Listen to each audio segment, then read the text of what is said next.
கடலூர் மாவட்டம் பன்ருட்டி அரசு ஆரம்ப சுகாதார நிலையத்தில் சிகிச்சைக்கு வந்த நபரிடம் பணியில் இருந்த மருத்துவர் ஒருவர் மிரட்டும் துணியில் அலட்சியமாக பேசிய வீடியோ வெளியாகியுள்ளது. 4ஆம் வகுப்பு படிக்கும் சிறுவன் ஒருவன் கீழே விழுந்து காயம் ஏற்பட்டதால் பன்ருட்டி நகராட்சி அரசு ஆரம்ப சுகாதார நிலையத்தில் ஊசி போட்டுக் கொண்டுள்ளார்.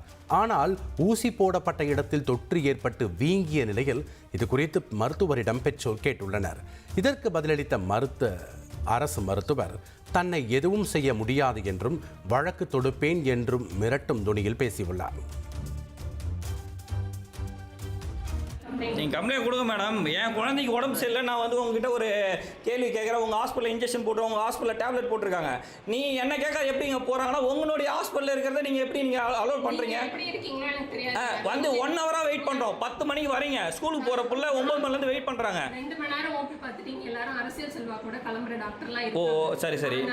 ஏங்க அதுக்கு மூடிட்டு கம்மெல்லாம் இருக்க வேண்டிய வார்த்தைலாம் நீங்கள் பேச வேண்டாம், புரியுதுங்களா? என்ன பேசுறீங்க? ஒரு குழந்தைக்கு வெயிட் பண்ணி உங்களுக்கு பார்த்தனா நீங்கள் வந்து உங்களுக்கு அறிவு இருக்கா கேட்குறீங்க. உங்களுக்கு எங்கே வேணா போய் சொல்லுங்க, யார் என்ன கம்ப்ளைண்ட் பண்ணிங்கன்னு சொல்கிறீங்க. இதுதான் நீங்கள் பேசுறதா?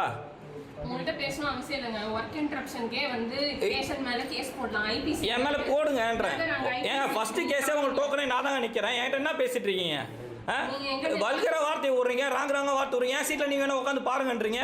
இதுதான் ஒரு ஹாஸ்பிட்டலில் சொல்கிறதா? நான் ஏங்க அதுக்கு தானே நீங்கள் இருக்கீங்க? இல்லை அதுக்கு தானே இருக்கீங்க. வாயா போயன்றீங்க, நீ மேலே கண்ணாமண்ணா பேசுறீங்க. நீங்க இந்த மாதிரி சீன் கிரியேட் பண்றது எங்க வேணா வீடியோ போட்டுக்கோங்க.